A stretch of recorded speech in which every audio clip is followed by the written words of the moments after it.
네, 앞서 일부 뉴스 세계 시간에 전해드린 바가 있었죠. 한명숙 전 총리 모해 위증 교사 의혹 사건과 관련해서 대검 감찰부가 조사를 하고 있었는데 윤석열 검찰총장이 이걸 인권감독관에게 재배당을 했습니다. 그러자 추미애 법무부 장관이 대검 감찰부에서 조사를 하라 또 이렇게 지시를 내렸는데요.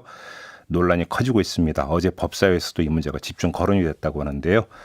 자, 국회 법사위원이고 더불어민주당 최고위원을 맡고 있는 박주민 의원 연결해서 이 문제 짚어보겠습니다. 나와 계시죠, 의원님?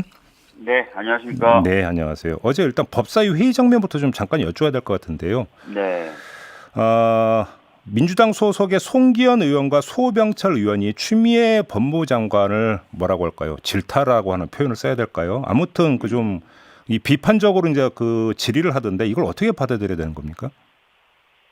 글쎄요. 아무래도 뭐 검찰 개혁, 그리고 또 그 형사소송법 개정 등 검경 수사권 조정 관련된 후속 작업, 이런 네. 부분들이 속도가 좀 나지 않는다라는 약간 답답함을 토로하는 과정에서 좀 그렇게 된 것 같거든요. 네, 그래요. 네, 근데 뭔가 그 네, 순치됐다 이런 표현까지 나오면 이거는 상당히 수위가 높은 거 아닌가요? 네. 그래서 어제 좀, 어, 여당만 있는 자리임에도 불구하고 상당한 긴장감이 흘렀던 게 사실입니다. 예. 혹시 법사위 회의 끝나고도 혹시 좀 장면은 있었습니까, 혹시? 이제 법사위 끝나고 이제 장관님하고 저희 이제 의원들이 식사를 했는데요. 그 네. 식사 자리에는 송기현 의원님이 오시지 않아가지고 그 위에 아, 뭐 어떤 얘기가 진행되는지는 잘 모르겠습니다. 예. 그래요. 일정이 있어서 안 오신 겁니까? 일부러 안 오신 겁니까, 네. 송기현 의원님? 시작할 때부터 예. 회의 마치면 바로 다른 곳에 가야 된다고 아, 얘기를 아, 하셨던 터라 예. 일정이 있어서 가신 겁니다. 예. 알겠습니다. 아무튼 이제 문제의 발단이 지금 이제 감찰 문제 이거 아니겠습니까? 그러니까 제가 잠깐 지금 말씀을 드렸는데, 그러니까 최모 씨라는 사람이 진정을 냈어요. 그러니까 네. 그 위증을 하라고 이제 강요를 받았다라고 하면서 이제 진정을 냈는데, 그래서 이 대검 이제 그 법무부는 이걸 진정을 접수한 다음에 감찰부로 넘겼고, 근데 네. 감찰부는 조사를 하고 있었는데 윤석열 총장이 이건 그 감찰부가 핸들링할 사안이 아니니까 인권감독관한테 넘겨서 그러니까 배당을 했다라는 거고. 근데 네. 이거에 대해서 또 이제 감찰부는 반발을 하고 있고 간단히 상황 정리하면 이런 거잖아요. 네. 네. 맞습니다. 자, 예. 그러면 문제의 본질, 화근은 어디에 있는 겁니까? 의원님이 보시기에는. 우선은 이제 검찰총장의 이 사건에 대한 재배당이 과연 적법한 것인가를 좀 봐야 될 것 같아요. 네. 아시다시피 이제 재배당이 이루어지자 한동수 감찰부장이 본인의 페이스북에다가 그랬죠. 예. 약간의 항의성이 담긴 그런 글을 올립니다. 그러자 네, 이제 네. 대검에서는 크게 보면 두 가지 이유를 들어서 이 재배당이 정당하다라고 입장을 밝혔는데요. 네. 첫 번째는 한명숙 전 총리 관련된 이 사건이 징계시효가 이미 끝났다. 3년의 징계시효가 이미 끝났기 때문에 그러게요. 수사 기능이 없고 징계를 담당하는 감찰부가 할 게 아니다라고 네. 얘기를 했고요. 예.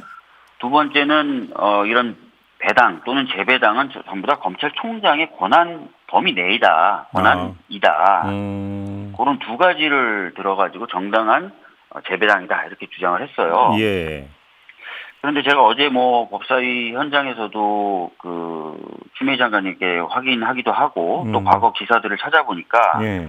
감찰부가 수사를 한 사례들이 있어요. 그리고 또 추미애 장관도 어제 법사위 현장에서 수사할 수 있다라고 확인을 해줬고요. 네. 그래서 이제 단순히 이제 징계시효가 끝났다고 해서 모든 감찰부의 권한이 종료된 건 아니고요. 한동수 부장이 SNS에 쓴 대로 수사도 가능하다 우리는 네. 라고 했던 말이 오히려 좀 맞는 말일 수 있다고 좀 생각이 되고요. 예. 두 번째는 이제 검찰총장이 이 사건 배당과 재배당의 모든 권한을 가지고 있기 때문에 이거는 문제 없다라고 한 부분도 네. 저희들이 이제 그 관련된 규정을 직접 보지는 못했지만 언론에 보도된 바에 따르면 그리고 제가 어제 추미애 장관에게 확인한 바에 따르면 네. 이 감찰부의 감찰은 검찰총장에게 보고만 하면 바로 게시가 돼버린다는 거예요. 네. 그리고 게시가 된 뒤에는 결과가 나와서 그 결과를 보고할 때까지 그 사이 과정에 대해서는 어떠한 지시나 어떠한 통제도 받지 않는다는 겁니다. 그렇기 때문에 감찰이 이미 시작된 후에 사건을 배당하거나 또는 네. 재배당하거나 하는 것조차도 안 된다는 거예요. 저 의원님, 근데 제가 설명 네. 말씀 듣다 보니까 좀 약간 그냥 일반인으로서 좀 의아한 부분이 두 가지가 있는데요. 자, 네네네. 이거는 결국은 감찰부가 수사권을 행사할 수 있느냐 없느냐의 문제라든지, 네. 그다음에 어떤 보고가 되는 순간에 감찰 절차가 개시가 되느냐 안 되느냐의 문제는 규정의 문제잖아요. 네, 그리고 그렇습니다. 예. 이거는 누가 어떤 그냥 그 해석을 하는 게 아니라 규정에 명시돼 있을 텐데 왜 이렇게 해석차가 발생을 하는 거예요? 그래서 사실은 이제 그 부분에 대해서 이제 좀 답답하기도 하고 예. 그러다 보니까 이제 어제 그 법사위에서 이 부분과 관련된 많은 이야기들이 오고 갔는데요. 예. 이 부분에 대한 그 추미애 장관의 해석은 그랬습니다. 이게 명백히 감찰 사안이다. 그리고 감찰부가 하는 게 맞다. 근데 예. 이게 마치 인권 문제인 것처럼 예. 어떤 검찰의 어떤 비위 또는 검사의 어떤 불법적 행위에 대해서 감찰하는 게 아니라 피의자 또는 그 수사를 받는 그런 쪽의 어떤 인권 문제로 좀 변질시키려고 하는 것이 아니냐라는 네.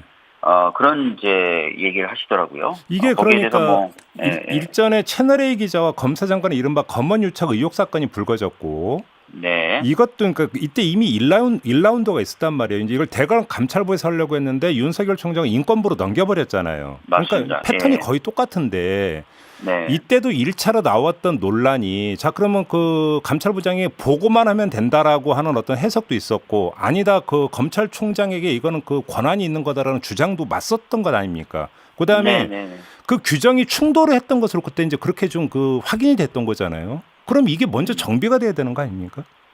그러니까 어떤 분들은 이 규정이 충돌한다고 보는 분들도 있는데요. 네. 충돌하는 게 아니다라고 보는 분들이 또 있어요. 그리고 저는 네. 충돌하는 게 아니다라고 보는 입장입니다. 무슨 얘기냐면 예. 검찰청법에 따르면은 검찰총장이 네. 검찰의 사무를 총괄하는 게 맞습니다. 네. 그렇게 권한을 줬어요. 그다음에 그 권한을 행사하기 위해서 여러 가지 하위 규정들을 만듭니다. 모든 행정부서가 그렇게 합니다. 네. 근데 그 하위 규정 중에 하나가 이 감찰본부를 어떻게 설치하고 운영할 것인가에 대한 규정도 있습니다. 그렇죠? 네. 그러면은 법에 의해서 부여받은 검찰총장의 권한을 자기 마음대로 막 행사하는 게 아니라, 그렇죠. 절차대로 가야 되는 거죠. 구체화시킨 훈령과 예규에 따라서 행사하게 돼요. 그렇죠. 예. 그렇죠. 그런데 그럼 받은 권한을 행사함에 있어서 감찰에 대해서는 그 훈령으로 뭐라고 돼 있냐면 그냥 개시만 하면, 감찰부장이 개시만 하면 감찰은 개시된 걸로 보자라고 되어 있는 거예요. 훈령에 그렇게 명시되어 있습니까? 훈령에 그렇게 돼 있다는 거예요. 예. 그러면은 이거는 충돌이라기보다는 법을 구체화시킨 훈령, 네. 이런 식의 위기 체계에 따라서 예. 검찰 내부가 작동되고 있는 것이다. 또 그 작동돼야 되는 것이다라고 예. 보는 것이 맞고, 예. 그 관점에서 봤을 때 이제 특히 이제 윤석열 총장이 그러면 이 체계, 이 법과 그 훈령의 이 체계에 의해서 규정된 감찰부의 독립성이라든지 감찰부의 업무 방법을 침해한 것이다라고 오히려 볼 수 있다는 거죠. 자, 그럼 의원님, 그러면 그 의원님의 그 말씀을 받아서 이런 질문을 드릴게요. 그러면 그 훈령을 그 윤석열 검찰총장이 모를 리가 없다고 전제를 한다면, 네. 그러면 이게 해석 차이가 아니라 다른 의도를 가지고 지금 윤석열 총장이 이렇게 하고 있다고밖에 해석이 안 되는 거 아니겠습니까? 그럼 그게 뭘까요? 그러니까 그래서 이제 아까도 말씀드렸던 것처럼 이제 추미애 장관도 네. 이게 감찰 사안인데 마치 인권 문제인 것처럼 자꾸 변절시키려고 하는 것 아니냐라는 네. 이야기를 한 거죠. 예. 거기에 뭐 하나 더 덧붙이자면은 이런 의혹도 더 말씀드릴 수 있을 것 같아요. 감찰부장은 아시다시피 판사 출신입니다. 그렇죠. 예. 그러니까 소위 말하는 검찰 식구가 아니에요. 네. 그러면 굉장히 독립적으로 또 중립적으로 사건을 볼 가능성이 있겠죠. 네. 반면에 이제 인권감독관의 경우에는 검사고요. 특히 이제 지금 이 사건을 배당받았다고 하는 인권감독관이 뭐 저는 정확히 모르겠지만 세간의 평가에 따르면 윤석열 총장과 상당히 가까운 사이다. 이런 평가를 받는다고 하더라고요. 보도가 그렇게 나오더라고요. 예. 네. 그렇다면은 이제 어떻게 보면은 이 감찰보다는 좀 그렇게 좀 검찰 식구라고 할 수 있는 인권감독관에 의해서 뭔가 이 사건에 대한 조사가 이루어지는 게 좋다고 생각한 건 아닐까라는 의심이 든다는 거죠. 그럼 거기에 추가해서 일부 언론 보도에 따르면 지금 그 감찰의 대상이 된 현직 부장검사가 있는데 네. 이 사람도 윤석열 총장이 그 대검에 남겨달라고 그 특별히 요청까지 했던 윤석열 총장의 측근이고 바로 이 점을 네. 고려해서 지금 감찰부가 감찰하는 걸 막고 있는 거 아니냐라는 해석이 있었거든요. 보도가. 그럼 의원님도 이런 어떤 그 해석에 공감하십니까? 사실 저는 그런 우려가 있기 때문에 네. 또 검찰의 어떤 신뢰성이 계속해서 유지가 돼야 되기 때문에 네. 이런 어떤 우려 있는 부분들은 좀 제거되고 뭔가 진상규명이 이루어질 필요가 있다라고 보는 사람입니다. 알겠습니다. 예. 경향신문 보도에 따르면 윤석열 검찰총장이 이거를 인권감독관한테 재배당하는 과정에서 문서 원본이 아니라 사본을 가지고 해서 넘겼다. 이것도 이제 절차 위반이다. 이런 지적을 경향신문이 했는데 이건 어떻게 봐야 되는 겁니까? 그러니까 이제 그런 말이 나오는 거죠. 이게 재배당이 맞느냐. 네. 라는 얘기가 나오는 것이죠. 예. 그래서 이제 그 추미애 장관의 경우 어제 음. 법사위에 그 출석해서 굉장히 중요한 말을 했는데요. 네. 최근에 이렇게 그 감찰부로 갔다가 다른 부서로 이제 옮겨지는 과정에 대해서 예. 그 옮겨진 사건 그 자체가 아니라 이 옮겨지는 과정에 대해서 살펴보기 시작했다. 이틀 전부터. 이틀 전부터. 이렇게 얘기를 하고 있거든요. 예. 예. 예. 그래서 아마 요거를 아마 독자적으로 독립적으로 하나의 사안으로 보고 지금 살펴보고 있는 것 같습니다. 아, 그러면 예. 이 건 말고도 그럼 채널 A 건도 지금 살펴보고 있다고 봐야 되는 겁니까? 해석을 그렇게 해야 되는 거예요? 채널 A 건, 예. 채널 A과 관계된 검언 유착건, 예. 그다음에 한명숙 전 총리 사건과 관련된 모해 위증 교사 여부, 요 사건 자체가 아니라 네. 이 두 사건이 감찰부로 갔다가 다른 곳으로 옮겨지잖아요. 그러니까요. 요 과정을 별도의 하나의 사건으로 봐서 살펴보고 있다는 말씀을 하시더라고요. 그러면 제가 그걸 해서 그럼 살펴본 결과 예를 들어서 윤석열 총장이 훈련까지 있음에도 불구하고 이걸 무시하고 이렇게 그 재배당을 한 거다라고 결론을 내리면 윤석열 총장에게 책임을 물을 수도 있다라고 하는 이야기로 연결이 될 수가 있거든요. 이건 어떻게 봐야 되는 겁니까?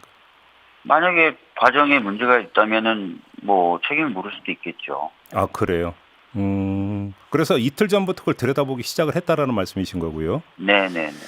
하나만 더 그러니까 여쭤보고 마무리하겠습니다. 아무튼 추미애 장관은 최종적으로 지금 이 건 같은 경우는 대검 감찰부에서 하도록 하라라고 지시를 내리지 않았습니까? 네. 근데 만약에 윤석열 총장이 이거에 불응하면 그때는 어떻게 되는 겁니까? 뭐 그 경우에도 이제 여러 가지 다툼이 생기겠죠. 과연 예. 지시가 적법했냐, 예. 또는 지시의 절차가 적법했냐, 예.